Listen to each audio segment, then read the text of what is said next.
Good morning, everyone, or good evening, stateside.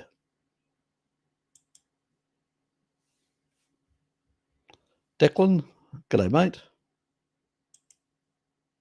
G'day, Elizabeth. Where is everyone else?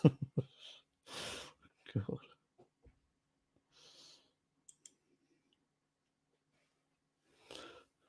Yes, I just came back from the farmer's market, so I went and got my beef jerky, and I got some nice patties as well. So those 30% fat patties.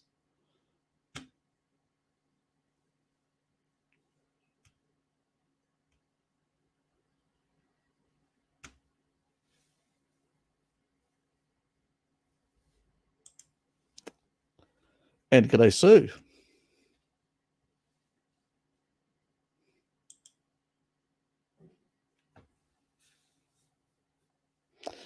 Harry, would love to start this off and ask about your thoughts on raw eggs reverse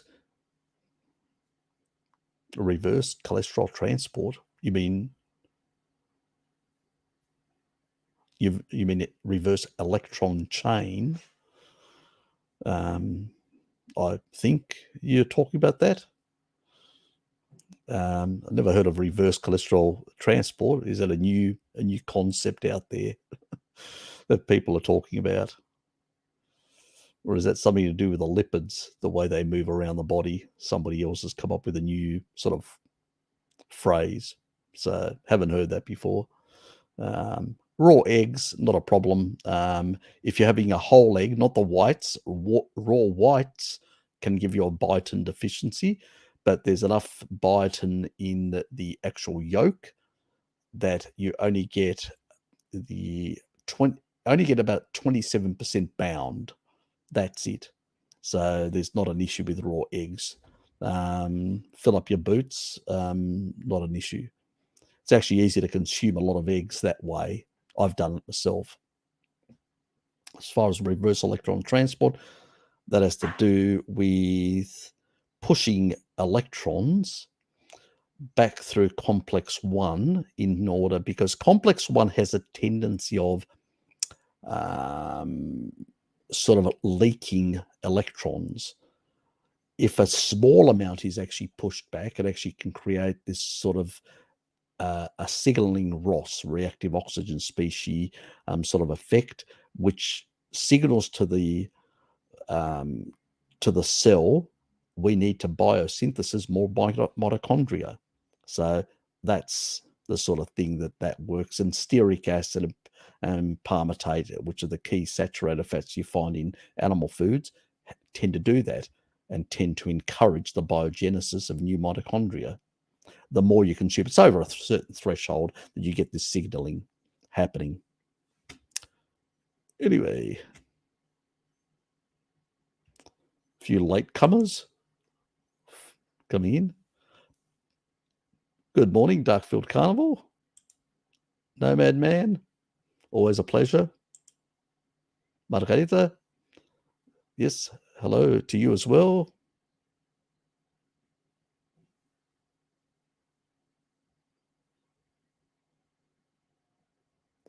Not currently. So you'll probably get them bouncing off. Not currently. I'm sort of taking a bit of a break. This is the sort of the last live stream for the year, and then I'm taking I may actually be doing a collaboration, maybe with Bart. He hasn't got back to me yet because we chatted about it, but nothing's concrete at the moment. So I'll see what happens. And you may see me on Bart's channel on some sort of Christmas, New Year's Eve. I still may be tempted to do something on my channel. I just haven't decided yet. I'll see how it goes, family-wise and others, things that I'm doing. So whether I've got the time or not. So it may be an impromptu where I make an appearance here or there. Thanks for being here. G'day, Lamps. I got my beef bacon today. I did get beef belly some time ago. I prefer pork belly, to be honest, much more. But I did get some beef bacon today. I went down with Hello Kitty, and I got three packs. I already had 2, so that'll give me 5 packs. It'll get me through next week. I've still got a bit of seafood and other things that I have to get through this week that's sitting in the fridge that needs to be either frosted, either put it in the deep fridge, which I'm struggling for space, or I need to basically eat it. So I will be prioritizing a bit of seafood and a few other things this week and pork that I need to get out of the way. So it won't be until further along that I'll have a chance to get into the beef bacon and any other stuff. George, Nathan, do you sleep?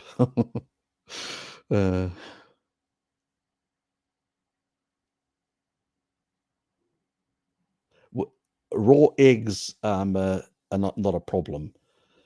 Whites without the yolk are a problem. You can end up over a long period of time getting a mild biotin deficiency.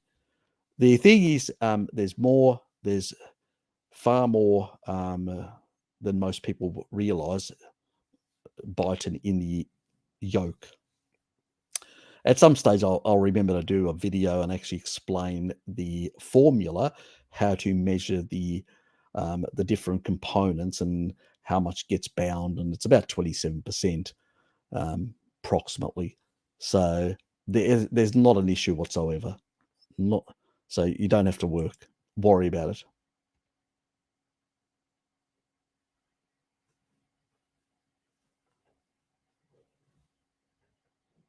Okay. Okay, I'm with you. Oh, that's what is that what he meant? Uh, I haven't heard that term. I've heard the high density lipoprotein mediated transport. Yeah, but yeah, but yeah, not the other part. Yeah, that's all associated related to the ApoB. Sorry, the ApoE phenotype that actually influences that as well.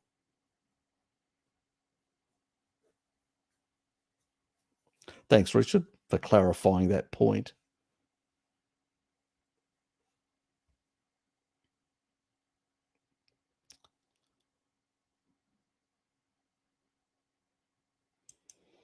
Yeah. Not really an issue, mate, at all in regards to that. I mean, HDL, when it has its role, but it's actually there's a gene called the ApoE gene that determines the way it behaves and the way it interacts with LDL and chylomicron remnants. So how it actually interacts with those things is determined by certain genetics, the sort of influx into the liver, so to speak. So I mean, as far as when it comes to the endothelium and all that, most of the stuff is going to be while LDL is going to be involved in some activity, it's primarily LP little a, which is a modified version of LDL that's actually involved in it. That's really getting into there to sort of stitch things up. So, I mean, if you assault the endothelium, you're going to basically continue increasing the amount of the expression and the amount of usage of LDL. So this modified version of LDL will increase in the amount of expression in the body and be used to fix the problem. It's the fireman at the actual scene of the problem. I do intend doing a bit of a video explaining some of this stuff. I talk about it in general, but actually going into some detail and explaining that it's not an issue. And usually any species that can't produce endogenous vitamin C actually uses uric acid and LP little a. They get basically those two mechanisms are the ones to sort out endothelial dysfunction. The best way to deal with endothelial dysfunction is not to eat the stuff that's causing it, which is pretty much carbs of any sort. They have different varying levels, but at the end, Still not indicated. Moon says there is Netherlands. Not sure why. Don't know.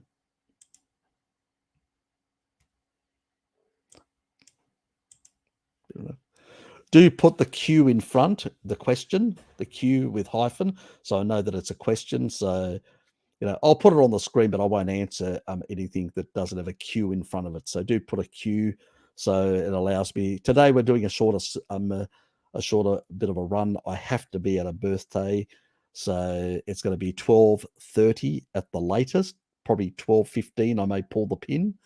So get your answers in early and put a Q in front of them so I can actually answer them as quick as possible.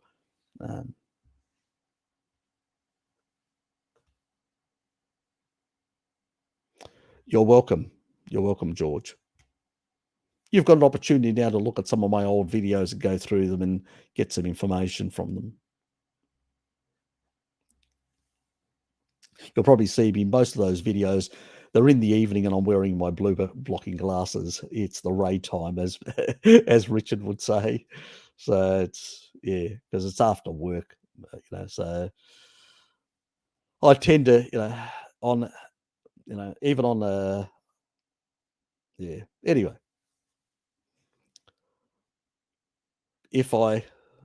sometimes people say, well, you may repeat a few things here or there in some of my old videos. That's just after a day's work. You're tired, so you don't have the same sort of focus, but the information is still solid. So anyway, that's true. And I'll be popping in. I'll be doing one without a password. So I'll be popping in and out through the holiday period. So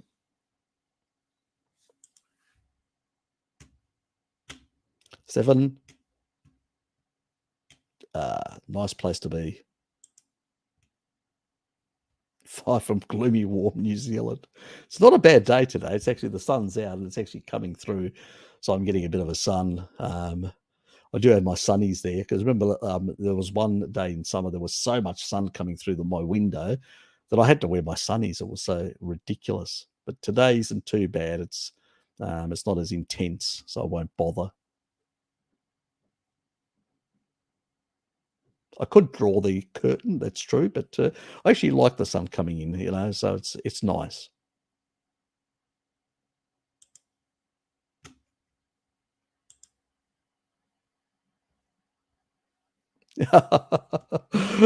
Fair enough.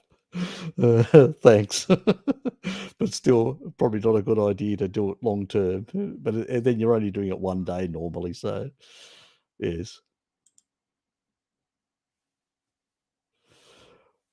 Pro4X, how are you, mate? If I had to give up meat, milk, or eggs, which one would you give up? Oh god, that's a hard one. Bloody hell. Definitely wouldn't be milk I wouldn't give up. Oh god. I'm gonna surprise you guys, but I'd probably say um, eggs, um, because it's the iron part.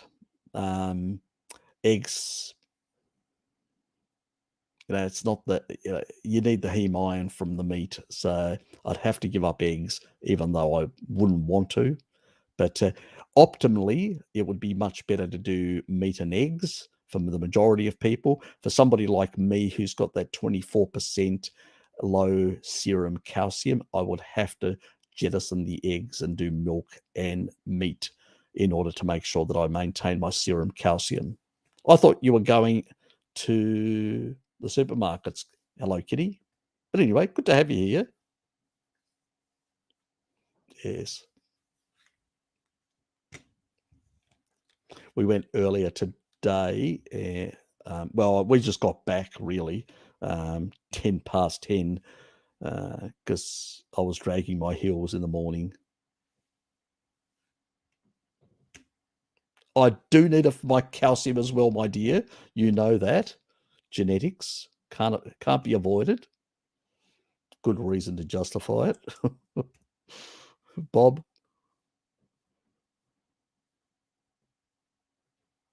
But for most people, I would say jettison the milk, stick to eggs and meat. But for people like me that have a requirement, yeah, it'd be the other way around. I'd jettison the eggs because I still need because milk's pretty much got non-heme iron. So I would need a better source of iron, which is pretty much meat.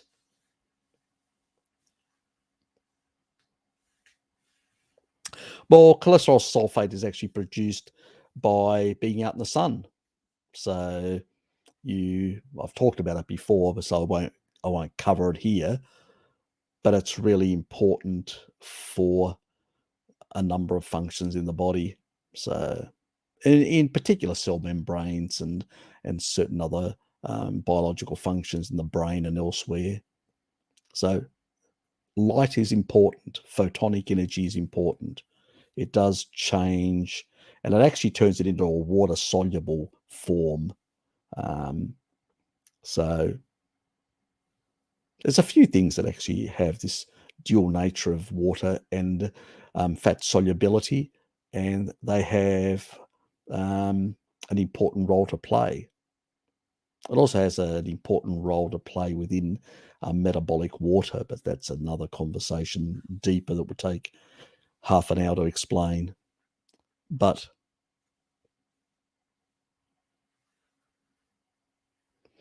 it's in my live streams in the past where I did spend like half an hour explaining certain things. That's not then I didn't have a lot of subscribers, so it was much easier to do. But nowadays it's just much more difficult.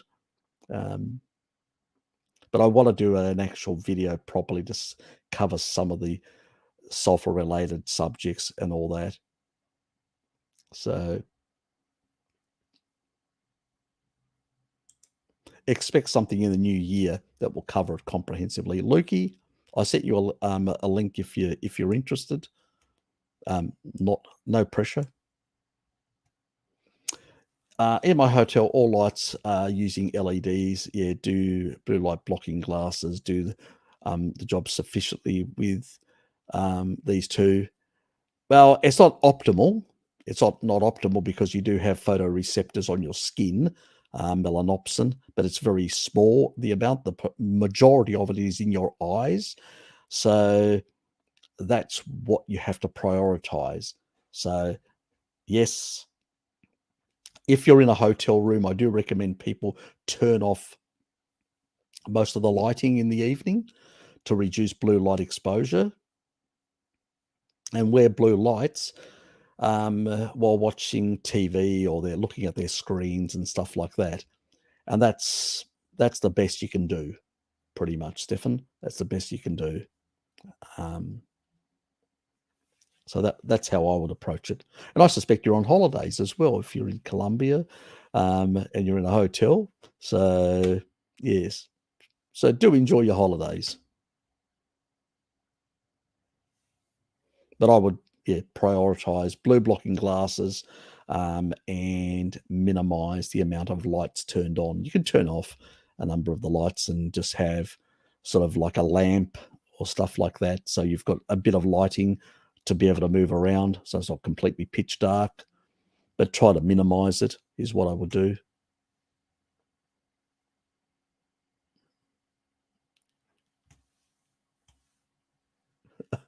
The white guy, am the only one on the beach who doesn't need sunscreen. All the locals use it. No wonder most food are fried in cheap seed oils here, and most meals come with French fries. Yeah, unfortunately. Yes, the fast food industry has managed to get their message around the world to every single nook and cranny on planet Earth, unfortunately. Yeah. G'day, Deborah.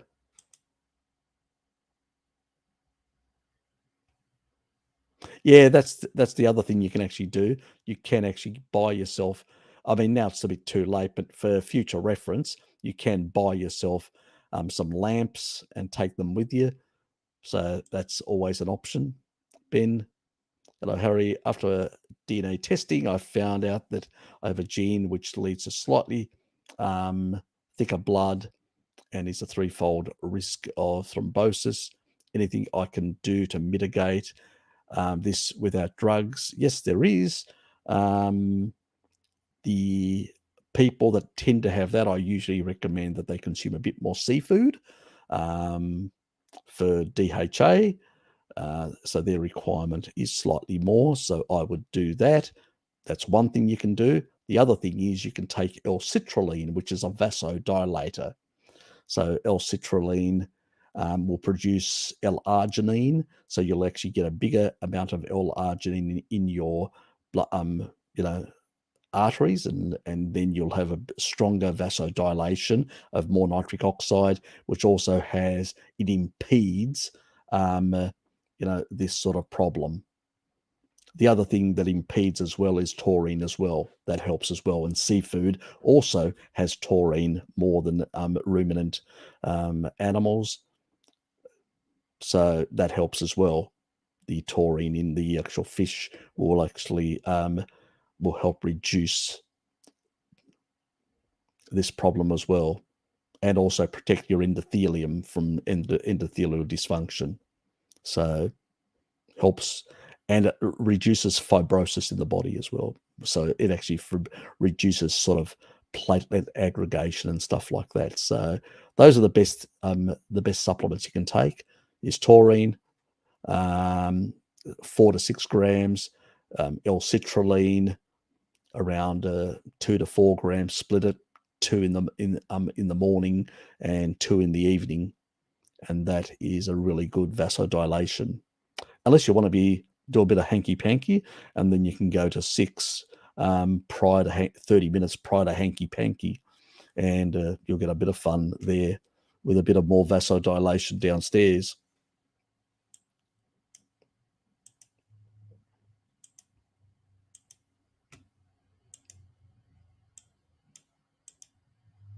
Yep, I just covered that. Yeah, one is endogenously produced regular cholesterol, and it's actually this waxy material, which is basically transported inside. It's fat soluble, so it has to be transported inside the actual lipoproteins. The other one doesn't. It's a water soluble form.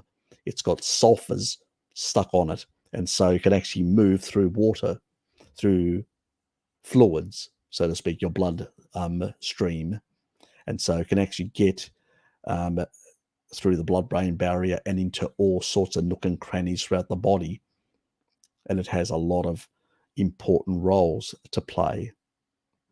It also affects hydration as well. So it also reduces certain types of oxidative stress as well around the body. So has an important role in the mitochondria. So it's, without getting into it, that'll be for the video. So, but it's important. But to produce it, you need to get out in the sun. You need to expose yourself to sunlight in order to produce it.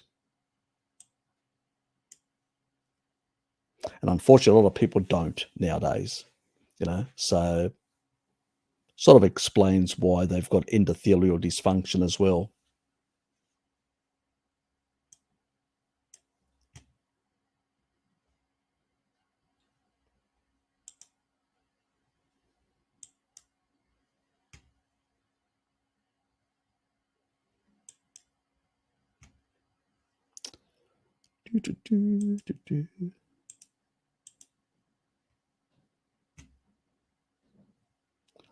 Today, we've had some shocking days. What are you talking about? But I think you're being facetious, aren't you?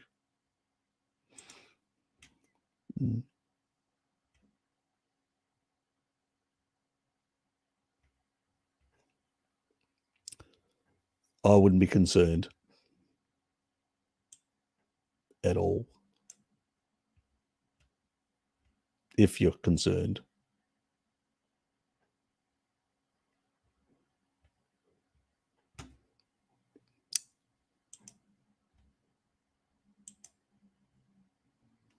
Has benefits. Even some aldehydes in the body have benefits. Not everything is trying to kill you. I think we overgeneralize everything, you know. Badly chapped lips on carnivore. They pure almost daily. You may not be getting enough riboflavin.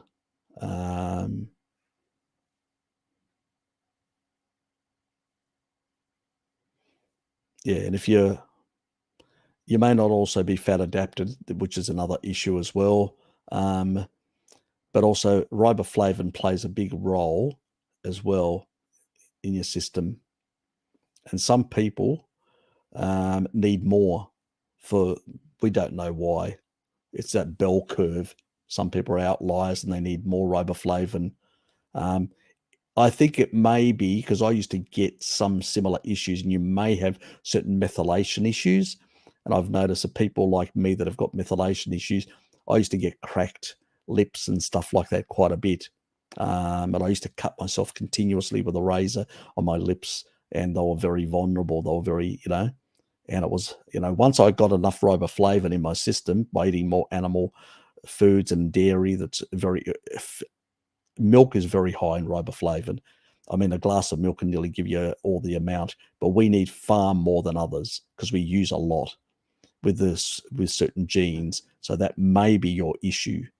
So I'd give that a try by either including higher riboflavin foods or basically even considering a supplement and seeing where that corrects the problem, and then at least you know what's causing it. If one has an allergy to sulfate, you can actually deal with it you can methylate excess amounts and deal with that via, so what would you suggest treatment instead of MSM, glucosamine, and chondroitin sulfate? I'd pretty much, you could still take these things. I'd actually recommend taurine more than any of these things because it helps with fibrosis, breaking down fibrosis, and actually helps. I don't usually recommend a lot of these supplements. Only MSM, but the other ones, no. I don't bother.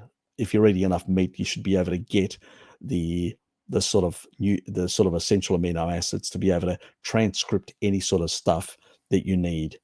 The only thing here, if you're a bit sulfur sensitive, some people are, Sue, genetically, then I would consider something like choline. Choline can deal with excess sulfur. So then it would be a methylation issue that needs to be resolved. And a lot of people sometimes may have genetics like I have, which tend to make them choline deficient. So, and choline is very important for neurological, reasons as well. So acetylcholine, when we talk about neurotransmitters and stuff like that. So yeah, very, very important. So that can deal with that problem. Or you can eat more eggs, which come packaged with both sulfur and choline quite a bit. They're very high source. So they're actually a superfood in that regard. So you don't have to supplement. You just eat more eggs and you get 2 for the price of 1 and a whole lot of phospholipids, which is fantastic in that regard. That's your better option. Save yourself some money. In the old days, I'll give you an example. In the old days, when people before they had medications, when people got burns victims, what did they give them? They gave them powdered eggs, a powdered egg formula, which would be equivalent to, 30 odd eggs. So I usually, even Jonathan that's come out of surgery recently, I said to him, just take shitloads of eggs, and Sophie's taking cartons and cartons of eggs, which is fantastic. Because really, that's your best, at the end of the day, you have to remember, what is your bones made of, and parts of your all your connective tissue. It's all collagen. What's collagen? It's basically protein, certain types of proteins. So bones are mineralized collagen, and your joints are basically, collagen, which is protein. So as long as you're getting sufficient protein in the body, the essential amino acids, your body will transcript. What has the highest utilization? It's eggs, with the highest utilization of any protein source. So if you take that, and we're not talking about bioavailability, eggs and dairy are 100%, but we're talking about the utilization. That means actually being utilized by the body for structural materials. Eggs is number one. This is why it's been used for many moons before all these modern medications that don't really do much. So when it comes, people come to me and say, I've got joint problems and all that. I say, why aren't you eating more eggs? Skin, they've had, if you're you've burnt your skin or damaged your skin or whatever, I'd like to see you on quite a few eggs, eating, cartons and cartons of eggs, because you're going to get a whole lot of phospholipids, which are going to be great for all those cell membranes. You're going to get shitloads of cholesterol, which you need for your cell membranes, and you're going to get really high quality protein that you need for your cell membranes. It's the perfect food. So you don't need any of this sort of stuff. I mean, I know we use things like MSM and stuff like that for keratin, to bind keratin. In that regard, you need that sulfur, but there's plenty of sulfur in eggs. You can just eat far more eggs, in a sense, to get better quality in the end. So that's your better option, especially if you're sulfur sensitive. I know we like our supplements, some people, because it's a no-brainer. It's just modern humans, the way we are.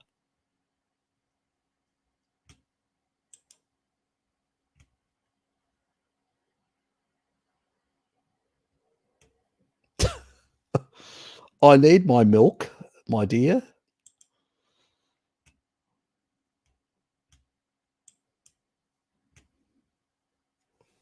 Are there any reasons to not eat meat, beef, and milk is close to time proximity? Others sometimes in touch about about it, but I'm wondering if there are any reasons behind it.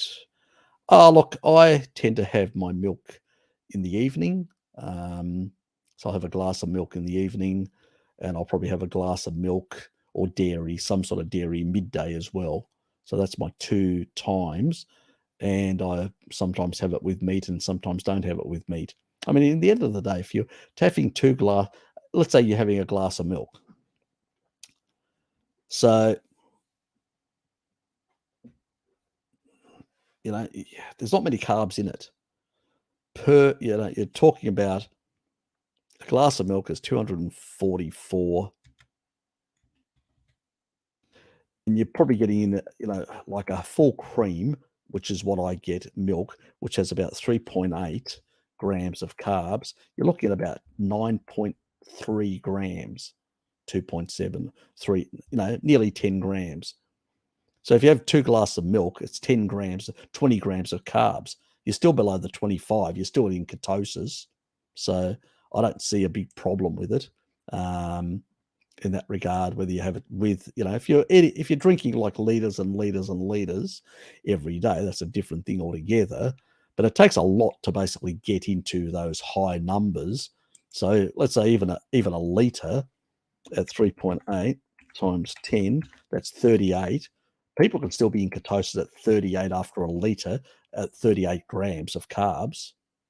People can be at 50 or slightly above that, depending on the size of the person. So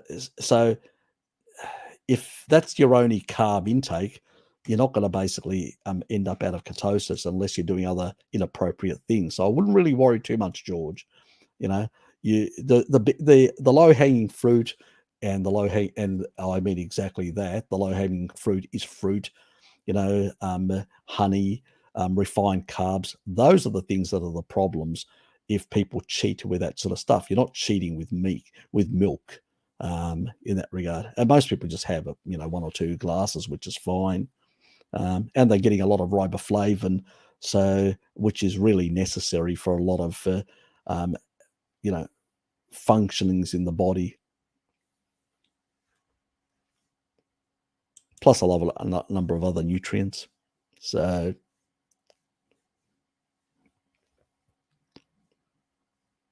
and on the meat, any reasons, you may have a tick, you may have been bitten by a tick, and you may have sensitivity to red meats. So that may be the only reason that I would consider. Outside that, and then you'd have to go and do a desensitization thing. But outside that, I don't see any reason. I just don't like beef that much. I prefer pork and lamb. I've got my taste buds. I grew up with those things more than beef. So the only way I really like beef is like in the jerky. I like it, and I like it also in patties. I'm not a big beef eater per se. I like the taste of lamb far more than beef. It tastes much nicer. That's my personal preference, anyway.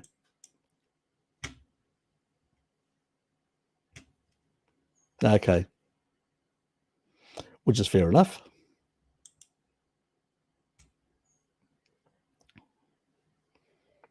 It's on the, I think I mentioned it earlier, the live streams. So I need to make one specifically to explain all that.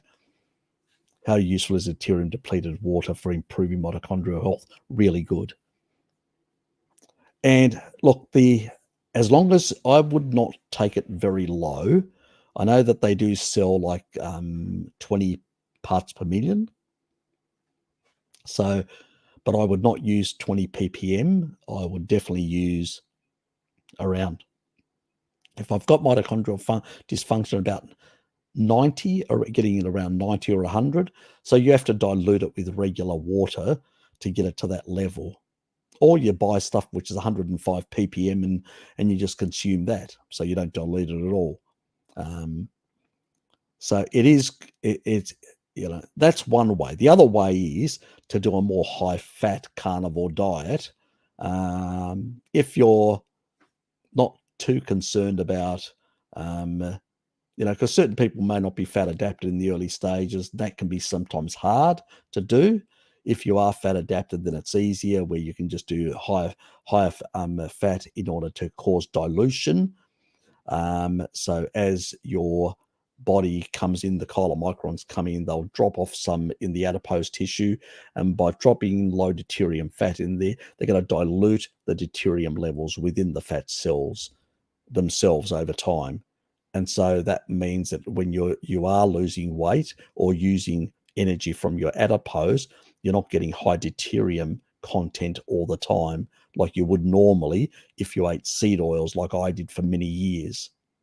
And I've been, it's been a long journey for me to sort of improve my mitochondrial function, where I had very little energy.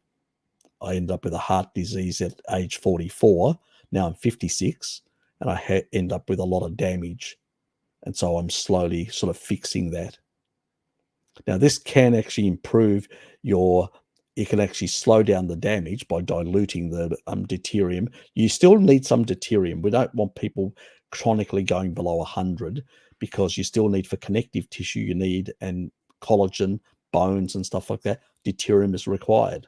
That's where it should be, not in the energy production systems of the mitochondria. But so deuterium depleted water can actually help that along a bit faster.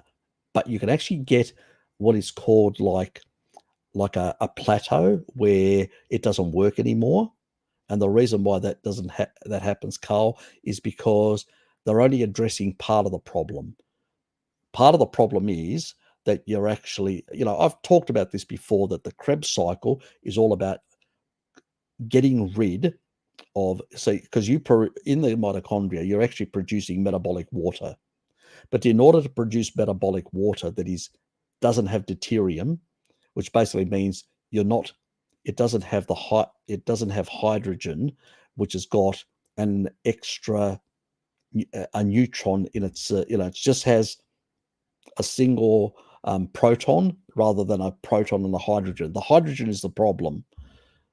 Sorry, the neutron is the problem. So the neutron is the problem there, not the proton. The proton is what we want. The neutron is the problem. It's bigger. It doubles the weight. That's what heavy water is. Water that's got higher amounts of neutrons. And those neutrons, they're great for nuclear power stations, neutron radiation, to get nuclear, processes happening, heavy water. That's why they used it. But it's really bad for your mitochondria. Those neutrons just damage, bust those nanomotors or slow them down. And so that's the problem there. So what you do want to do is you want to lower that threshold in your body. You can do it two ways, as I said. One is by a high-fat, therapeutic high-fat diet for a prolonged period of time to dilute the amount of deuterium in your body. That's one option. The other one, a quicker way, is through deuterium-depleted water to dilute the amount in there. The downside of that is that it only works at a certain threshold to stop the continuous damage. The only way to fix the damage, this is where a lot of these people that do deuterium depletion are missing the point, is taurine. You need taurine to be in the system, to get enough taurine, and you have to use it in the evening to amplify, to bring down cortisol and increase melatonin. I've done a number of videos covering that, the cancer ones. It covers a lot of that information. Melatonin is the thing that you want to increase. That's why blue blocking glasses, I wear them at night, because I want my melatonin to be sky high. I sleep better, but also that melatonin will repair my mitochondria. And over time, I will increase my respiration, as it's called. That means my ability to utilize, my mitochondria to produce ATP, energy, the source of energy. So adenosine triphosphate. So to do that, I need to basically heal over time the damaged mitochondria that I've done. And that's what I do. I continue consuming high quality pastured fats so I can slowly dilute the levels of deuterium, because I couldn't access deuterium depleted water in those days. And I don't bother. But if people want a real quick fix, it does work, but it's not enough. The reason why it works on the dogs is because dogs are able to endogenously produce more taurine. That's the missing link that all these experts don't understand. That is the real missing link. Cats, it doesn't work on cats. They give them deuterium depleted water. It doesn't get rid of their cancer because they don't have the taurine to fix their mitochondria. You need the taurine that actually directly reduces reactive oxygen species, directly repairs damage to the mitochondria, but also amplifies and increases, melatonin and helps in the synthesis of it as well. It's an important element as a cofactor, and by doing that, you're actually then able to heal and improve your energy production over time. Now, how long it's going to take, there's no research. We don't know, how am I in 20 years or in 10 years or in 15 years or in 5 years, am I going to get youthful mitochondria that are able to have energy levels equivalent to what I had when I was 20? No idea. Unlikely, but you never know. I'm still biohacking, hoping that I can increase my mitochondrial function and respiration levels. If it works, you guys will know in that regard. But that's the sort of focus of what I'm trying to do. So yes, it does help, but not alone. You need a carnivore diet that actually furnishes, and also it's a three-pronged. You need the taurine from a carnivore diet. you need the depletion protocol, and you need the sun. You need vitamin D, plays an important role as well. You need to basically, the sun also helps with the serum depletion, and you need to modulate your circadian rhythms, because the circadian rhythms are also playing an important role in order to amplify melatonin production in the evening, so you can get that effect. So, and sometimes you may need to take in the evening a bit more taurine in order to get a bit more. You'll know if you take a certain level. Some people will take like 2-4 grams and they will get sleepy, and some people in the evening will take, need to take 6 or 8 before they get sleepy.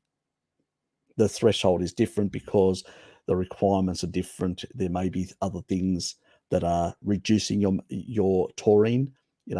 Oxalate can deplete it. Other things like in the environment, like mold, can actually have a negative effect on taurine. There's a number of other things, the exposures, petrochemical exposures, hydrocarbons and stuff like that can also have an effect on depleting due to the detox pathways that require also taurine and choline. So all these sort of things can, and your requirements can change slightly. Anyway,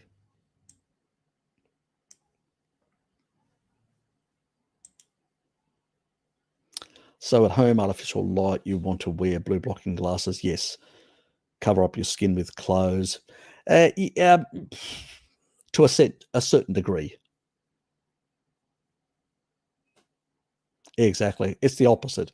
Do the opposite, I say, and you'll probably end up healthier, Bob. Do the opposite. Never listen to the modern day crackpots. I mean, if they really had a solution, would there be so many people sick today? No. So, I'm not saying that they are deliberately trying to make everybody sick so that they can make money off us. Well, probably there may be some amongst them that have got nefarious ideas, but yeah, definitely you don't want to be doing the standard sort of nonsense. It hasn't got us very, very far in that regard.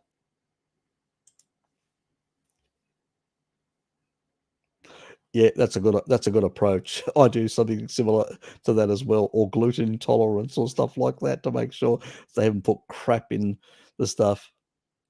You see them, they go, "Oh, you can't eat that."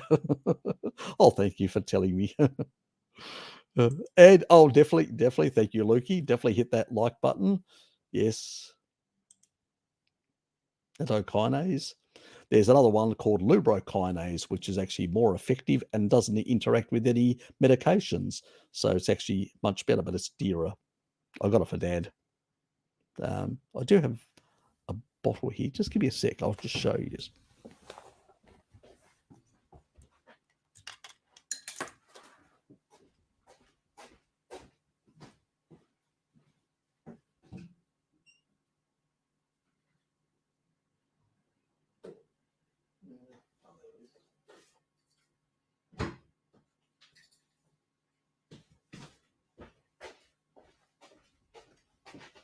I grabbed one of his empties to show people. This one doesn't interact with drugs, so it's actually safer than nattokinase. It's part of the kinase family, but it doesn't interact with medications, which is really important, because where the other one does interact with certain medications and can be problematic. But this is more expensive, so it's annoying. Yes, the taurine thing. Taurine. Yes, great stuff. That's what animal foods are made of. Anyway.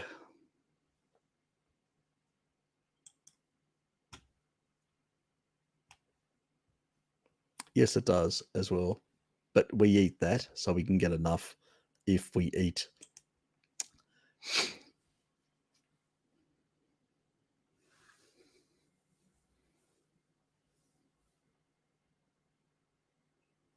Can you copy links? Not really, but you can actually put Bob, like what is it called? The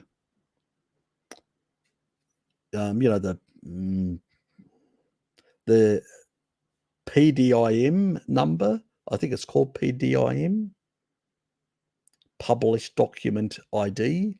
I think it is. So if you put the PDIM number, then I can look it up. Only I and the moderators can do that. It's just the way it actually set up. YouTube is set up with those. It's to prevent people spamming and putting inappropriate things up. So that's the reason that YouTube's got it designed like that. Yeah.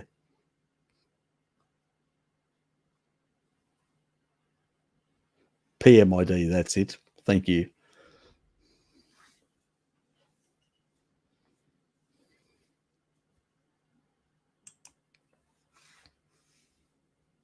I think it means published material ID or something like that. But yeah, that's the other one. The only problem is I think the DOI number reacts to the damn thing for whatever reason.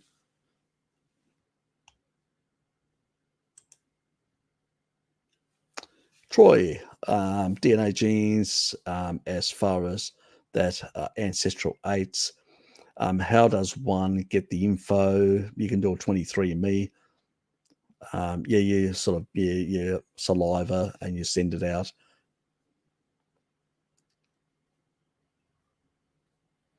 It depends on the package, depends on the company and all that.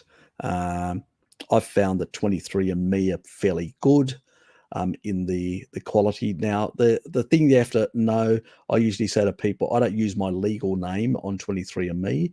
I use my regular name, my sort of like Harry Serpanos isn't my actual legal name, so I don't use that. Other people use nicknames in order to avoid people sharing their data.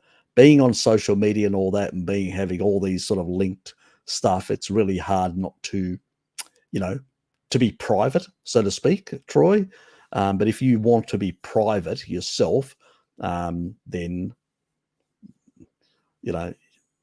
the less details you provide them, because all of them do sell to third parties the information. They don't sell it necessarily. None of them actually, from what I know, sell it to like to the medical like insurance companies or anything like that. So you don't have to worry about that. Where they do sell it is to companies that are doing research labs, pharmaceutical companies and all that, where they're looking at the genetics of people. They're doing like Mendelian studies and stuff like that, and that's where the data gets flogged off to be used primarily. So, and that's one way that they can actually provide for a cheaper, product. I've got a video coming out on Wednesday. We're covering that point exactly. So you'll have to wait, and I'm not giving anything away until then. I'll be giving Salad Boy a good little spanking in that video. So you'll have to wait and enjoy it. I made it on Thursday. So it was a couple of days back, but it will be released next Wednesday, this coming Wednesday in the morning. Well, Australian 10:30 Australian Eastern Standard Time.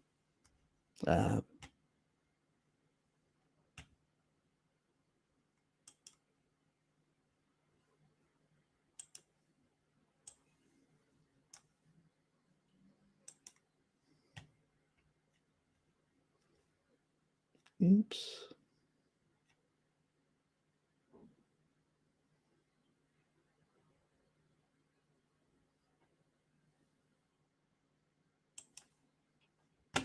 I'll show you.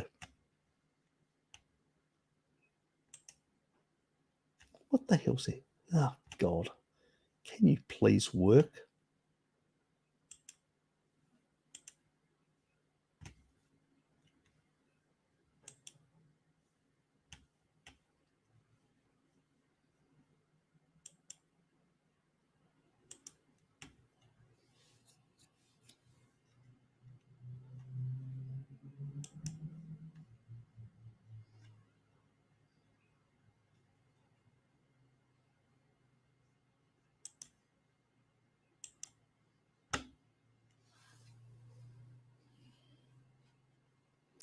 And there it is.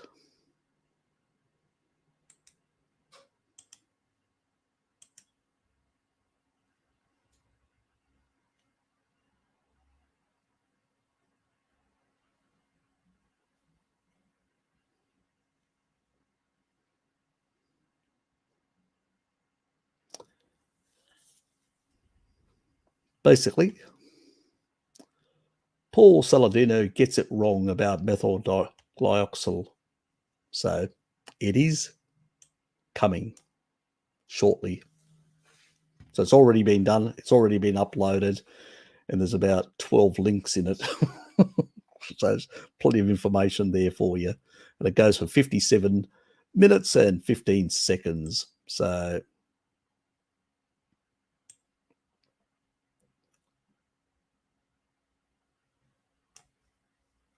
it is available.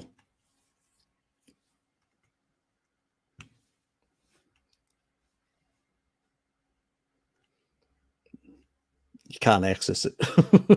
Even if you can see the link, you can't access it because it's not private or unlisted. It's scheduled, and scheduled means you can't access it until it actually schedules. So bad luck, Bob. Whether you can see it or not, it doesn't make any difference. You won't be able to get to it. You'll have to wait until Wednesday, like everyone else.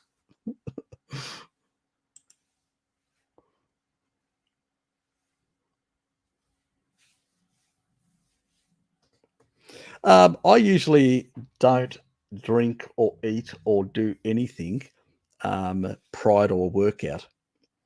The only stuff that I do take, and I don't do much of a workout nowadays, it's only once a week. I just eat more. I get muscles more from eating, so, big muscles, is pretty much just from eating. So, and I'm, pretty much wide in that regard, and that's just from eating. Oh, link to the study. Oh, well, I still need the PMID code.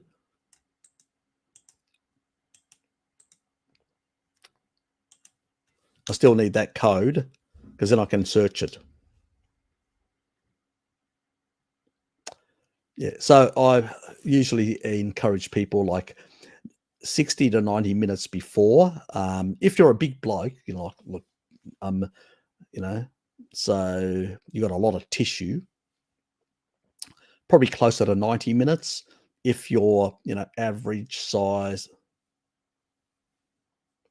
just give me the title of it. If I've got the exact title, then I can Google it. So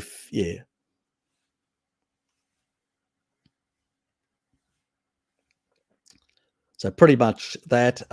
Things like a vasodilator, probably about 30 minutes before. And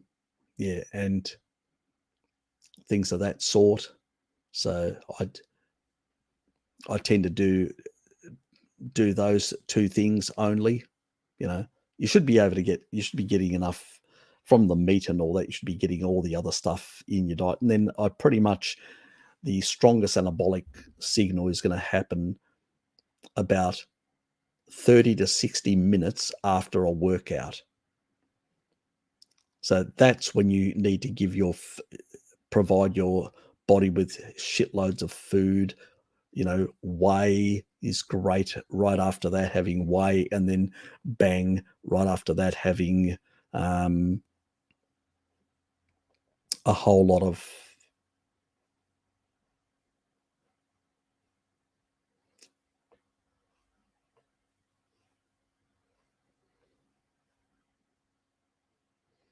okay, so that's some sort of study that somebody's actually made, or is this a video, Bob?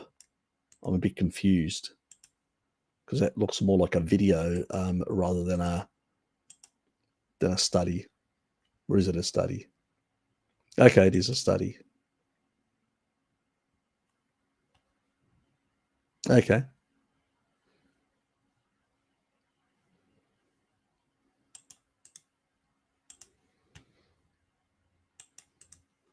I'll check it out. That's the link to it. If anybody wants to look at it.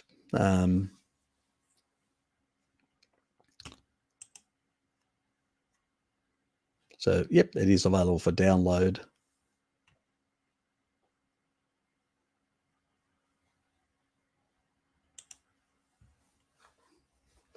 Always interested in what other people have to say on the subject matter. Thanks, Bob. But until I've read it, I'm not going to comment about it. But my view is that the sun is really important. And if you're getting burnt, it's because you've consumed a lot of seed oils in the past, and because you've actually put a whole lot of these toxic things, or you're eating inappropriately and generating too many matrix metalloproteinases, MMPs, in the skin.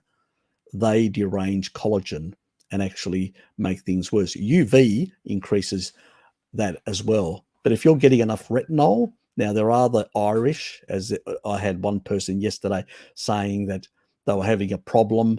They were getting burnt, even though they were on a carnivore diet. And I said, "You're an Irish ancestry," and they confirmed it. And I get, well, what have your ancestors been doing? High retinol foods like cod liver. So you probably need a bit more retinol because you can't convert the carotenoids in the beef fat sufficiently, and it doesn't have as much retinol. So you got a problem because of genetic changes in the last 10,000 years. Most of us are with specific genes that are ancestral. So, the stuff that we need is what everyone needs. But there are certain percentages within the population that have the calcium, certain genes that they don't uptake calcium very efficiently because their ancestors consumed shitloads of dairy. I'm one of them. Many Irish and pretty people in the British Isles are also. They need more calcium, and that's why the prevalence of osteoporosis and things like that is much higher in those populations compared to other European populations. So there are reasons for these things. Your ancestors did something in the last 10,000 years since they ceased to be paleo, and they modified slightly epigenetically and genetically their genes to some degree. And now many of them get bald, many of them have conversion issues or certain things due to eating certain domesticated foods for a very long time. And those changes need to be addressed. And that's where people get they go on a carnivore diet and they're not consuming, they do a paleo type carnivore diet, avoid dairy altogether, and start getting heart palpitations. They go, why is my heart racing or getting that? Well, you probably got low serum calcium because you've got genetics. You're one of those 24% of people that can't extract from protein and with vitamin D sufficient calcium. So you need to consume calcium-rich foods. So there's these sort of things, and a lot of those sort of things that do play a role, Bob. So it's not, So I would say, yes. What are the effects of ginkgo biloba on mental clarity? Overhyped. It is pretty much overhyped. Now, it does have a hormetic effect. And some of these things, like even ashwagandha and other things, can have hormetic effects. A lot of polyphenols do have. I mean, other things can actually affect, like, sort of xenoestrogens in the body and all that. So you can actually, they can inhibit certain conversions to that can actually happen within the hormonal system. But I find that the problem with a lot of these nutraceuticals, or a lot of these compounds, plant compounds, they can be like sledgehammers. They can they can stop certain things. I would rather use choline that's actually found in animal foods that can methylate away excess xenoestrogens, or help with some of the actual normalization within the methylation cycle, which actually improves hormonal function. That is normal because that's what those sort of things have been doing for millions of years, or for hundreds of thousands of years for humans in in our bodies from the animal foods that we got those nutrients, and they are controlled and only used to the degree that those as cofactors for enzymes that are specifically set by your own DNA to work to a certain threshold and no more or no less. Where these sort of things, it's really hard to get them to the right threshold. You may overdo it or underdo it, and there may be other side effects as well. So I find that when people do play around with a lot of these nutraceuticals, they get certain things. They sometimes get a placebo effect. They sometimes think, it's not as if they're not doing things. There have been measured things. The problem is that they can also cause derangements if you take too much, in particular. So that's the other side of the thing. It's not, they're a double-edged sword, and I would rather just stick to the animal nutrients. At the end of the day, we've got a liver for one purpose. When it comes to the detox, it does a very good job, and we just need to support it with the right stuff. The only thing that I would give somebody that had to improve liver function would be milk thistle, because it actually does have a direct effect on the FXR gene. And the nice thing about it is it doesn't really cause any other sort of problematic derangements in the body. So there are some stuff we can use. Fisetin is a senolytic, which doesn't seem to have a lot of other side effects, but there are stuff that do have a number of side effects. So it's best to avoid them. Even though they may show you a piece of study that's industry or the companies have created to show you, oh, there's an effect. Yeah, there may be an effect, but there may be also a side effect. So are there other options? Since there are other options in animal foods, I'll stick to the animal foods. Thank you very much.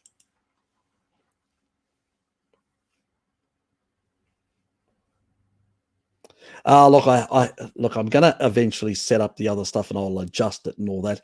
I just haven't got around it. It's just, yeah, you'll have to just put up with it. I'm going to try and sort something this in the holiday period to fix all this, so it actually is set up very differently in the new year. So you'll have to just persevere with it, and you're not here to look at this pretty face. Well, relatively minor pretty face, if you can call that. You're here to basically listen to the information. There you go. There you go. Is that enough? No? There you go. You've got enough material now for memes. Go away. Does the sun deplete taurine? No, I was talking about taurine will get depleted by the sun, by everything. Anything that actually requires sulfur, anything that actually is going to use sulfur, so if our body gets hit by UV, some sulfur is going to be used. Taurine will be used. Detoxing, if you or smell some fumes, petrochemical fumes, you'll get some sort of effect. So there's always going to be an effect. Any nutrients you take, your body will be using. So, and no different than taurine, it will be used. But we like the other thing that sun does, which depletes deuterium by 19 parts per million per hour. So every hour, if you're at the sun, mostly having most of your body exposed, you can reduce your deuterium levels by 19 parts per million. So let's say for 19, you're out there for 8 hours. That's 152 parts per million. Okay. So if we were to go to divide that by 5, let's say 500, minus if you're on 150. So let's say you were consuming 500 grams of, certain carbohydrates and stuff like that, as an example. And you were basically out there. Now, obviously, that amount of carbohydrate will still do you no, it won't be good for your mitochondria. It won't be good for a lot of things in your body because you still got the reactive oxygen species that are generated through complex 1 by bleeding out more, you know, electrons. So it's not a good thing in that regard. You're going to get more ROS and you're going to get other effects that are going to be deleterious. But you can actually see, you can actually lower slightly the threshold in a sense. If you're out for 8 hours, you're going to lower the amount of damage that carbohydrates, alcohol, and other things are going to do to you. It's sort of the reason why people in the tropics do actually can tolerate these sort of things a bit more than the rest of us. So, but that's exposing yourself, like, I don't think you'll be walking around naked for 8 hours. Okay. But, well, some people do. But that's a lot of exposure in that regard. Yes.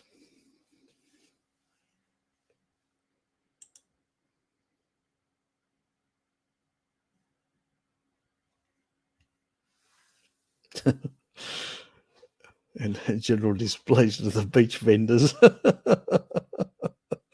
don't buy water, beer, not fruit. Even in this enormous heat, your hydration with fat theory works. I know it does, mate. If you're fat adapted, you don't need. I mean, I go out in the sun, do long walks sometimes, and I haven't had. When I get up in the morning, I haven't had not even one glass of water. Nothing. Absolutely zero. I go out in a fasted state without any water, and I'm walking for a couple of hours. So, and that's even in the sun. What do you think the tribal people do? Exactly the same thing. This whole thing that you need a whole lot of water. If you're not fat adapted, obviously, you're going to be dehydrated because you're not generating internally water.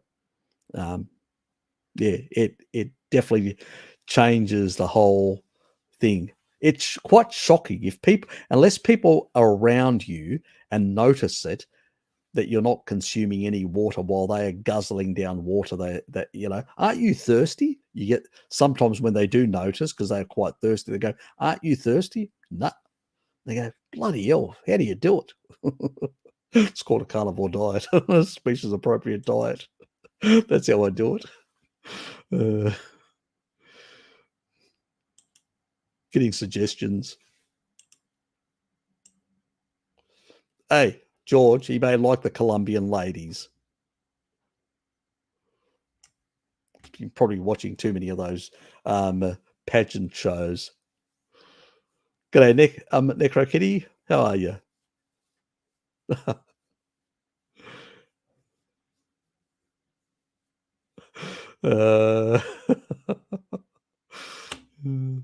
Andre, ripa, ripa. Yes, I probably sound like that, do I? Yeah, probably. Oh, thank you, Necro Kitty. Yes, please hit the like button. Otherwise, I'll contact Bart and actually ask him to send Yellow Ted around to your place, and you do not want that. He's got a new whip, apparently. I won't go into details. I'll let the bald man explain that when he gets a chance. He's not even here. I thought he'd drop in. It's probably gone for a walk because it's probably nice and warm over there, or sunny today as well, as Richard said, or partially sunny.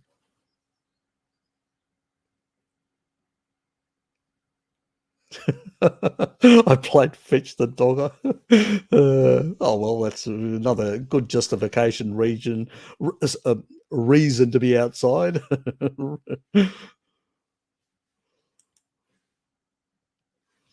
Yes, take the pooch outside.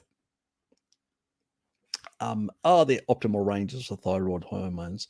I see some carnivores saying that you're not optimal if your free T4 is below 1 and your TSH is over 2. No, they can vary a bit, and there are genetic differences between people. So it's, not very clear. And I usually say to people that if they are slightly out of range, because the general range is the general population. Remember that. So I would say to people, if you're feeling good and you've done tests and you've got no antibodies or anything like that, I wouldn't worry about it too much.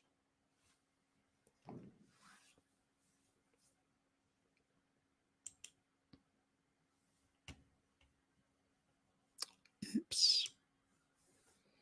Is there a way to fix stomach and has stopped in peristalsis motion?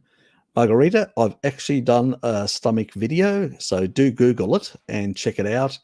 And there is also the gut microbiome playlist, and it's got a lot of information on a lot of things to do. So check them out. You'll get the information. There's a plug for the stuff. Is it best to eat within the 30-60 minute of waking up for proper cortisol circadian regulation? No.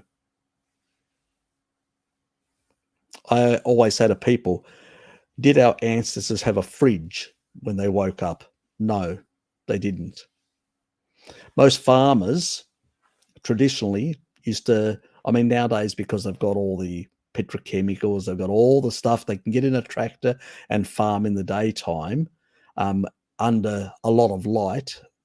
In the old days, they didn't. They used to get up early in the morning, the crack of dawn.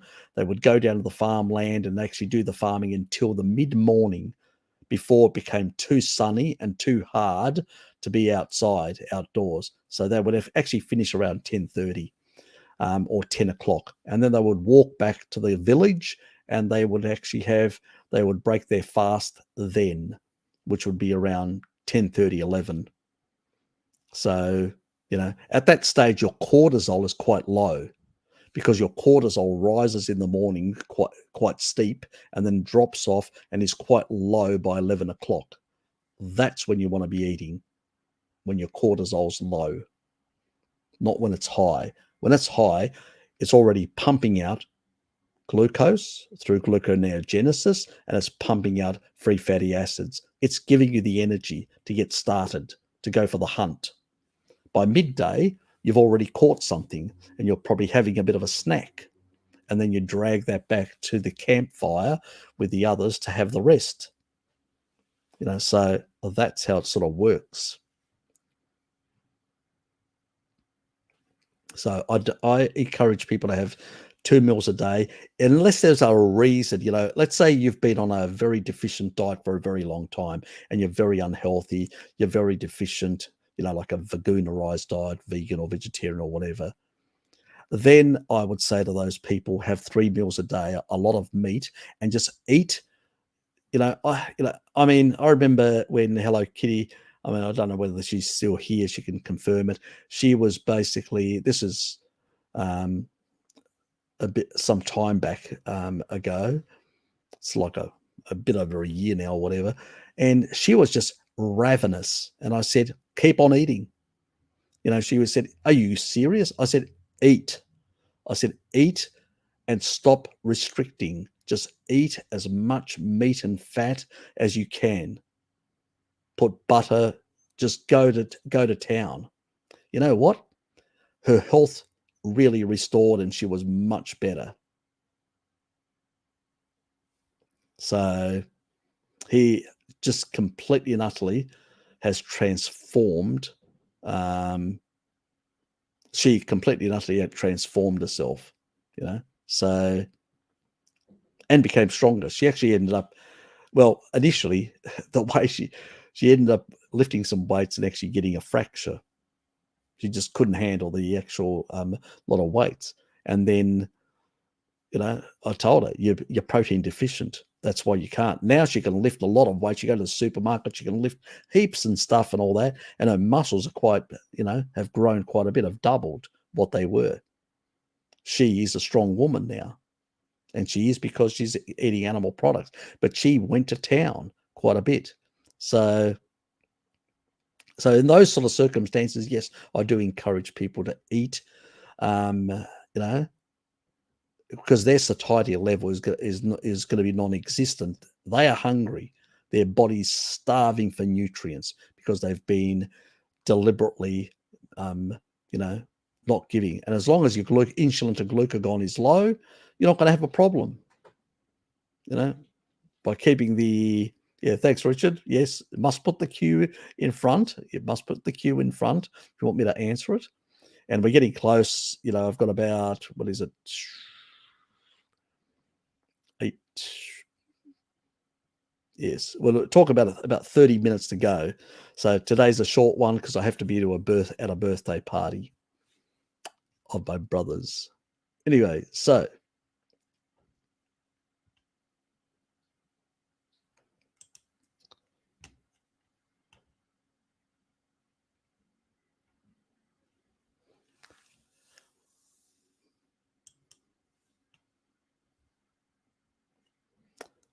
is it safe for type 1 diabetes to be on a carnivore diet? Yes, it's actually the safest diet to be on.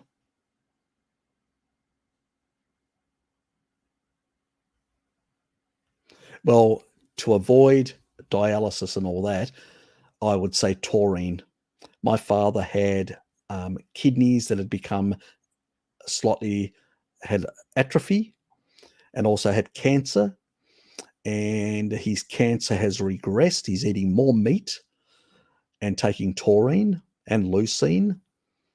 Yeah, I know all the stuff that they say will actually cause you more cancer and kill your kidneys. And Dad's taking more protein, more leucine supplementation with his yogurt in the evening, plus taurine in the evening. And he's pretty much sleeping better, and his kidneys are getting larger, and his filtration rate has improved, and his cancer has regressed, shrunk.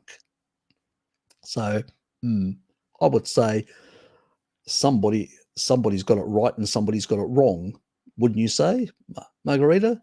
So yes. So that's the way to go. So it's not a problem.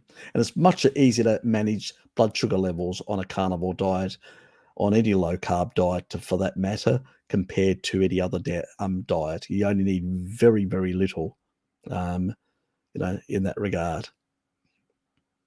But you need the animal foods to heal your body. And that means, and that some of the best stuff that you should be consuming if you've got these sort of issues is eggs. Eat more eggs and more eggs and more eggs. They will help heal your body and heal your kidneys and all that. And taurine will basically protect them from any further damage. It will also break down the fibrosis in the kidneys. So I would be doing now. If you're on, there is a video that I've got that talks about any medication. So before you start any taurine, check the video. So that will provide you with the information. So if you do a taurine, it'll actually show you the one that actually any medication that you may be on, you may have to make adjustments or get off them. So Dad's doing 6 grams of taurine per day. He doesn't want to do any more. I'm trying to encourage him to go to slightly higher. But anyway, that's me and Dad negotiating things. He doesn't always listen.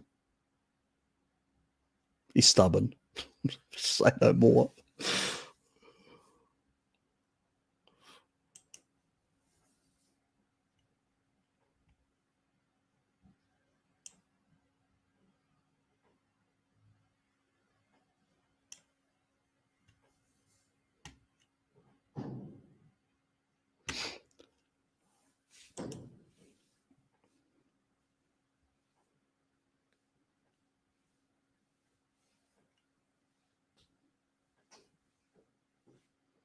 I'm glad you're getting the results you want.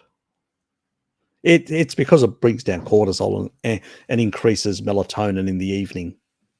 It won't do it in the daytime, but it will do it in the evening. It amplifies the effect, which is great if we want to kill off cancer and stuff like that. That's in my cancer stuff with the how to amplify senolytics.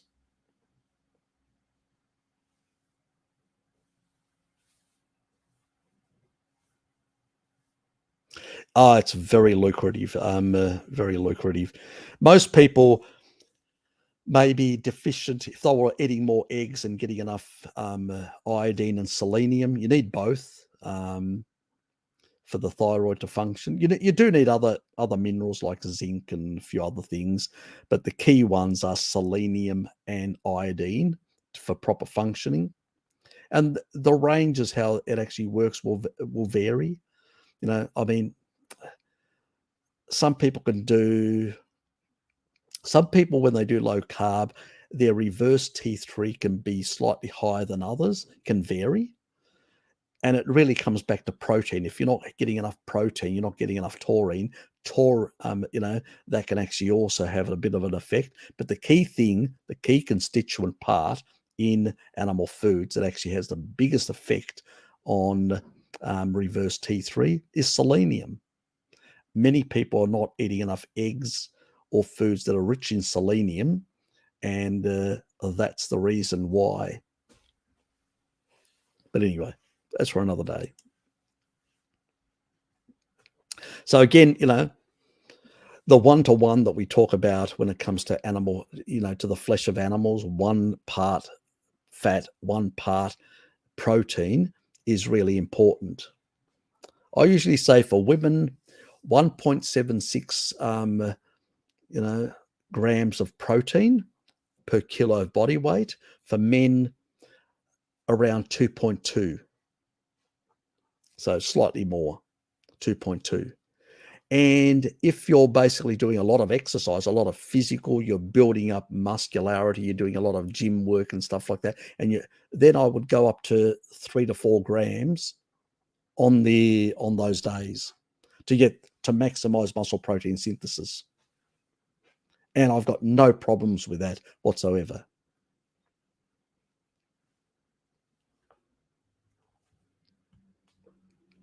Well, one thing that you won't know, George, is that there are some Serpanoses in Iraklio.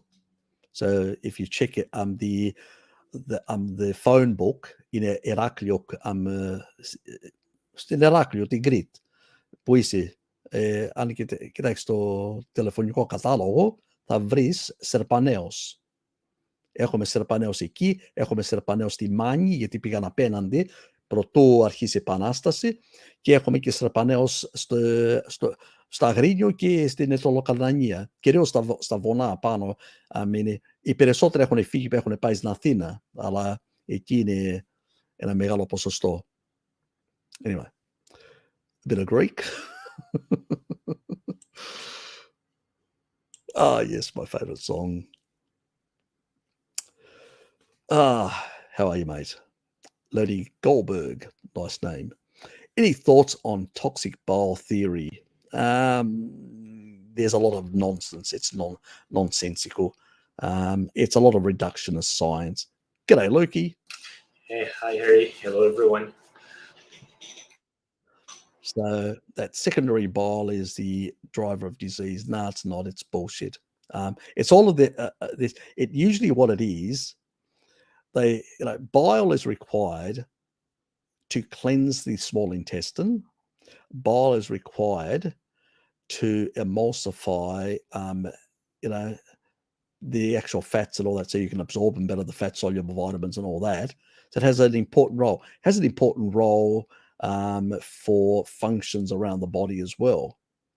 So people that have got a lot of urological disease tend to have lower bile secretion. So it's not a problem.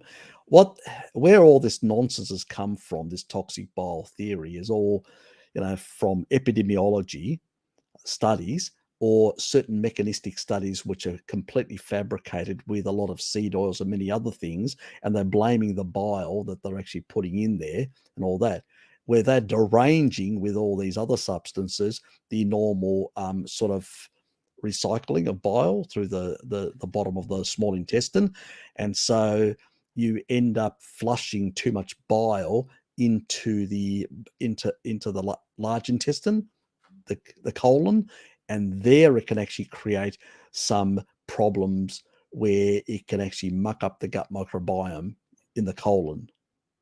That's where it's not supposed to be. It's supposed to be recycled and recovered at the end of the small intestine. So you don't want a bit goes in there, a small amount, and that's fine, but a large amount is a problem. That is a problem of basically being able to recycle it. And usually it's when people are on diets, inappropriate diets like vegetarian, vegan diets and all that, they tend to have these derangements in bile. I mean, it's no wonder that the majority of people that go to naturopaths are vegans and vegetarians, because they usually have the majority of gut diseases and problems and issues like that, because they are deranging a lot of, they usually have the highest gallbladder issues. Again, use it or lose it. They usually have the most, activation of derangements of the FXR gene in the, in their system. Again, that's another reason why they supplement heavily milk thistle. A lot of the vegans and vegetarians for the same reason. As I say, just give them a damn steak, and they'd eventually over time resolve all these problems. But you won't see it in carnivorous societies. These things don't exist. IBS and stuff like that if in traditional Inuit societies is non-existent, in traditional Maasai societies is non-existent. The only people that you find that have certain health problems, Maasai, are when you go to Nairobi and you look at people there who are not doing an ancestral diet. They're eating other crap. They live in the city, in the capital of Kenya. And so the Maasai that live in the capital of Kenya, they do have more atherosclerosis. They do have a lot of these issues, where the people living in the tribal areas don't have these problems. But those people are eating seed oils and refined sugars. They're not only doing their ancestral diets. Yes, they are having some meat. They are having some milk, because that's part of their tradition. So they haven't completely given up on that. But what they have done is included a whole lot of inappropriate foods now. And that's when they actually did the autopsies in Kenya, in the capital, in Nairobi, because these were all done in Nairobi. They were actually finding people with some of these conditions. And I'm going, and as if we don't know why, because most of the people in the tribal areas, they get buried in the tribal areas. They don't end up in a morgue. And they will basically say, oh, some of these people had come from the tribal areas. And I'm going, really? Have you actually certified their, like their ID and exactly where they lived and all that? Oh, no. Well, then how can you make that claim? And that's what a lot of people make, that sort of claim. And I'm going, try again. And if you're doing a naturalistic observation on a population and then making determinations after autopsy, then you don't really have much of a leg to stand on, because you haven't actually done control study anyway. And you have to explain how some of these people are living well over 100 if they have this condition. Why do the Maasai why are there centenarians in the tribal area and no centenarians in Nairobi, the capital of Kenya? Well, I suspect they're doing something different. They're not doing their traditional diet anymore. That's why. So, I mean, I've got longevity genes. My great-grandfather lived to 107. My uncle, who was heavy, was a good drinker, let's say. I won't go into, trashing his name now that he's dead. But he lived to 93. But didn't do any seed oils or anything like that. No, none of the toxic stuff. But, had a bit of alcohol, did a bit of smoking many years ago and stuff like that. So there are reasons. So we've got to be very careful, because a lot of this sort of stuff is coming from the veganerized community, the plant-based community, all these theories, because it's their own people that are suffering them because they're eating inappropriate things. So it's simple as that.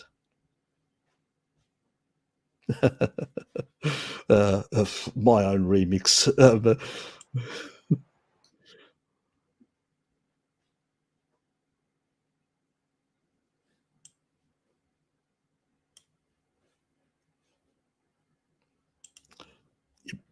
You got that.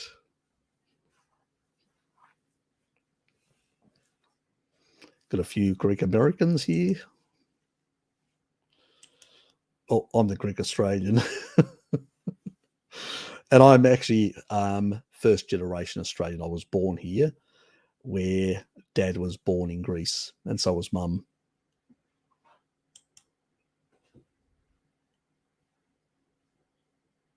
Yep, I think we covered that.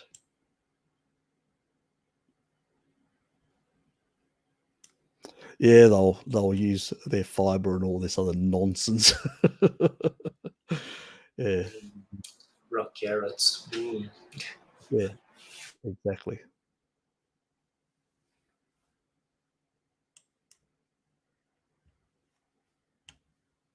Yep, we did eventually. I should cruise through here just to put things up on the board.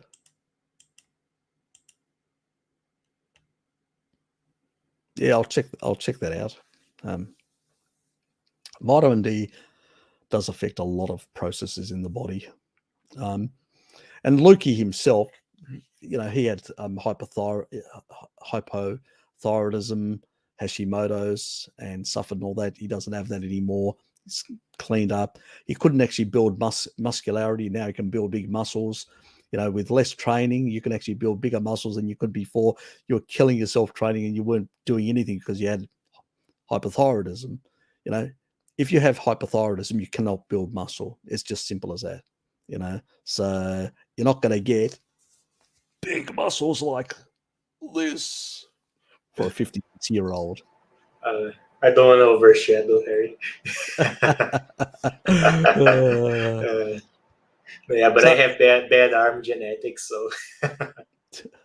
Yeah, but your muscles are much bigger than what they were before. Yep. You were like like you see those vegan kids that have just got little just stumps. There's not even anything protruding or popping out. And you were doing quite a lot of exercise and nothing was happening. It's funny because whenever I gained half a kilo, I would be like, yes, finally. But like as a carnivore, there are moments where I've gained a kilo easily. Exactly. You've built a lot of muscularity. Yeah, you've built a lot of muscle in that period. You've become quite lean and quite muscular compared to what you were before. Yep. So you've transformed quite a bit. And you're younger, so you've got less mitochondrial damage and you can do it faster. That's why it happened much faster. It's like Mr. Babies. He also did the same thing. Chinese background, couldn't handle any milk at all, had a severe lactose intolerant. Now he's, doing some of that protocol stuff, some similar stuff that I've talked with Necro Kitty and all that, and she's resolved all of her gut issues as well. But doing kefirs and stuff like that, he listened to Hello Kitty and completely resolved all these issues. And he's become very muscular. He eats a lot of meat and doesn't do a lot of exercise. He just becomes more muscular. So yes, men more get that affected than compared to women. So, but still, that's the purpose. We're designed like that, our genes, once we provide the right material. And vitamin D is very important as well for the muscle skeletal structure. Very important. Very important for the immune system, for stem cells, related stem cells. Very important, vitamin D. The sun is really important. And the thing is, what you've noticed yourself since you've been on a carnivore diet, you don't get burnt. You stay out for hours and you've been able to push naturally without taking supplements. You're in Brazil, so you can do it naturally. You've been out there for quite some hours and you pushed your vitamin D levels right up to the top of the normal range and turned off your Hashimoto's, turned off all autoimmunity. Because vitamin D is really important for the autoimmunity. It's a hormone. So you've really come a long way. But it's proof of concept. Yep. Our ancestors were eating animal foods and they were out in daylight most of the time.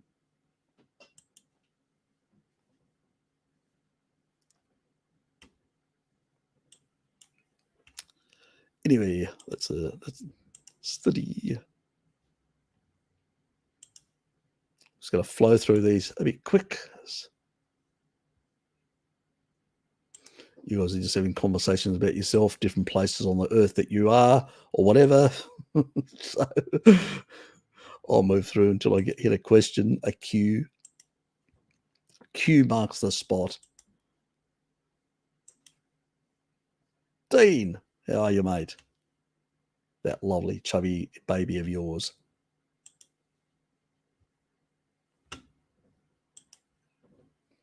Okay, Lost, Dragonflies. G'day, Harry. Hope you're doing well. I am. What do you reckon is the mechanism behind overconsumption leading to low ketones? I'm going to do a video on that, so I'm going to hold off from giving you an answer. Somebody else asked me, I gave them half an answer, and then I said, nah, I'm going to actually do a video and covering that properly. There's a number of different mechanisms that I believe are potentially at play in some, so expect a video, and that's going to be in the new year. I've got one, the Salad Boy one, that's coming shortly about methyl dioxyl, so that will be interesting for all of you. And I do have a couple of others, so I don't want to go into things that I'm making videos or I'm about to release, for the obvious reasons. It's sort of, I want you to watch them so I can get some likes and views, because it does help with our dear friend Mr. Algorithm, Al Gore, the Al Gore fellow. Ah, yes, YouTubia loves him.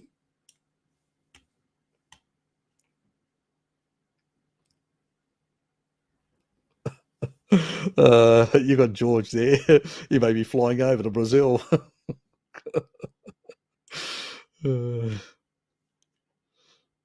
Any thoughts on therapy for autoimmunities? I've never heard about. Have you heard about that? Is that sort of some? So that's using parasitic worms for immune modulation. Okay. Yeah. Okay. Look, I don't, Rosetta, I don't really know much about it. In that regard. Oh, look, I've heard about the theory that certain types of pathogens or worms or stuff like that can actually affect autoimmunity and stuff like that. There is no robust research. Obviously, you can't experiment on humans. And when it comes to animal models, it's all over the place, that sort of research. So, yeah, I haven't looked at it for years and years. There was like tapeworm therapies and all this sort of stuff that was done years ago and stuff like that. But it really never took off because you were getting mixed results. Some people seem to be getting certain benefits, others seem not. And what I think is actually happening, this is a theory of mine, never been proven, but a theory of mine. It's a hypothesis. That's all it is, guys. That when you put the tapeworm in, it affects it basically suppresses certain types of bacteria, pathogenic bacteria that I suspect are causing some issues in the gut. But we don't need to take tapeworms. We can also use the Lactobacillus reuteri strains that I talk about, that you can get supplements from Sweden. Those ones that I've actually made a video about, if you look up some of my videos, you'll get that information. In the gut microbiome ones, the videos, there are some information about the exact type of And that actually will suppress the same pathogenic bacteria, because the problem is with tapeworms and stuff like that, you could be asking for additional issues. And so it's probably better to get the right bacteria in there to suppress the wrong bacteria, and a bit of taurine to regulate the system a bit better, rather than actually going to that extreme type therapy. But I understand why some people may select that, because they're really in a bad state and they have no knowledge about a carnivore diet or any of these other methods that they can use. And it's just like they think that's their only solution.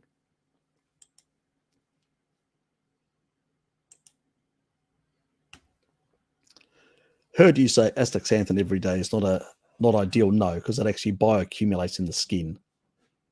So it's not a good, it's sort of, I don't take it. And the only time I may say, look, if you're basically, because it refreshes the fatty acids, it's what the fish use to refresh their own fatty acids, their omega, all their omega 3s that they have in their skin have got, not double bonds, but triple bonds. They are much more vulnerable to oxidative stress. And especially when they swim very fast through the water, they increase their oxidative stress. And so they need astaxanthin to refresh those fatty acids and to be a big electron donor. And that's what it is. So it's that red stuff in the fish. Some fish have more of it, like salmon and other things like that. But they tend to actually swim much stronger up rivers and all that, and they actually sustain a lot of oxidative stress. And so they need that astaxanthin for that purpose. Oh, hookworms. It's the same. Tapeworms, hookworms, very much similar things. It's all that. I would rather go the other way. Yeah, personally. So I would say that unless you're on holidays and you're exposing yourself to probably inappropriate foods because you've got no option, you can't cook yourself or anything like that, and you may potentially have an exposure, 1 every 3 days could be useful while you're on holidays to refresh any fatty acids and also to provide some electron doning, which will stabilize some of those, and at least it won't eliminate the aldehydes coming in, but it'll at least eliminate a lot of the oxidative stress that's coming in from primary, secondary oxidative products, and also refresh the fatty acid to make them less reactive in your body, so they don't cause as severe lipid peroxidation in your lipoproteins. So that's the other part of things, and elsewhere in the body, obviously, as the lipoproteins take that sort of filth around, it's going to cause other problems. So astaxanthin is also fat soluble, so we'll actually get into those boats as well, which is a good thing. But we don't want it. It has a tendency of bioaccumulating in the skin. Don't know why. Don't ask me. We don't know. There's no research that can actually explain the real mechanism.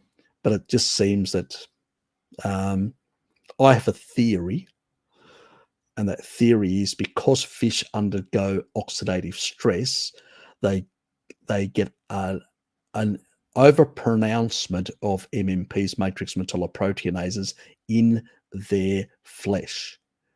And I think because we're getting exposed to UV, we get more matrix metalloproteinase activation in the actual skin. And I think that acts as some sort of signaling. I don't know the exact pathways or whatever, and tends to draw more astaxanthin towards the skin. It's a hypothesis. I could be completely wrong, but this is something that happens in the fish. So I'm going, is it happening in us as well? Maybe. I can't prove it, but that's a hypothesis of what's possibly happening with astaxanthin.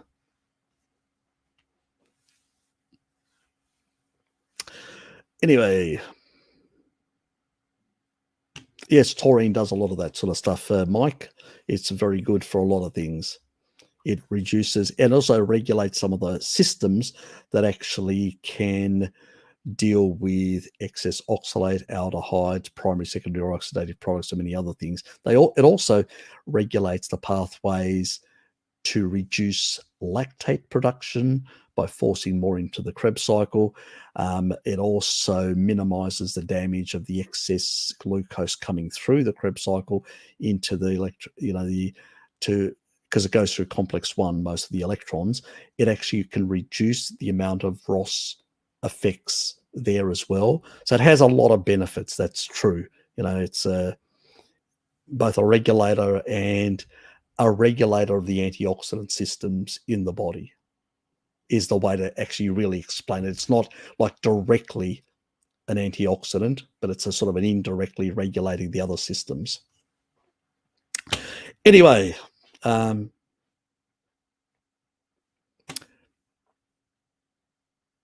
okay, so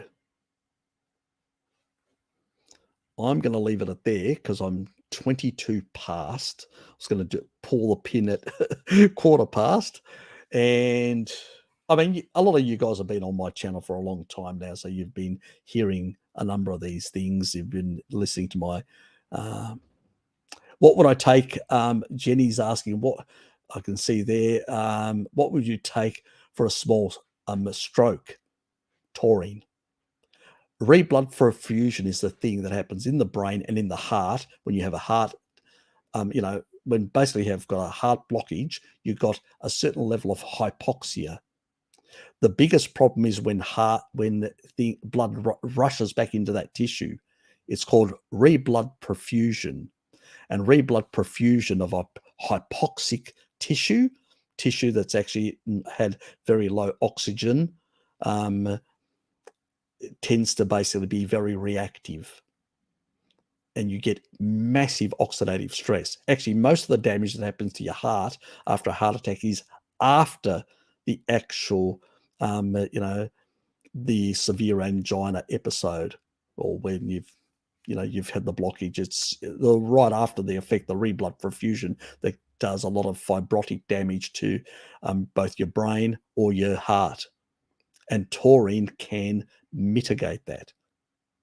So plays a big role in mitigating it, and also helping healing after the damage. Like I got discharged by my cardiologist because I've got zero fibrosis in my heart now, and I've got good blood perfusion again, so less blockages type things. So these are very important things.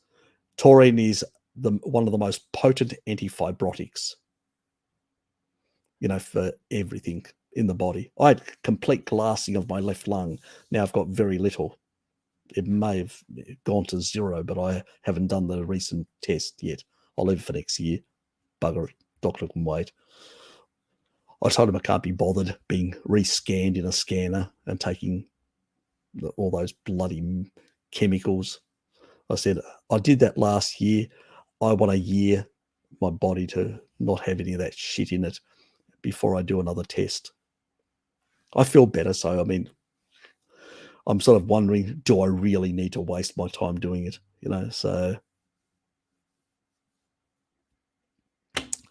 But anyway, I am going to pull the pin. So thank you very much, everybody that's been here to enjoy my company and Lukey's company.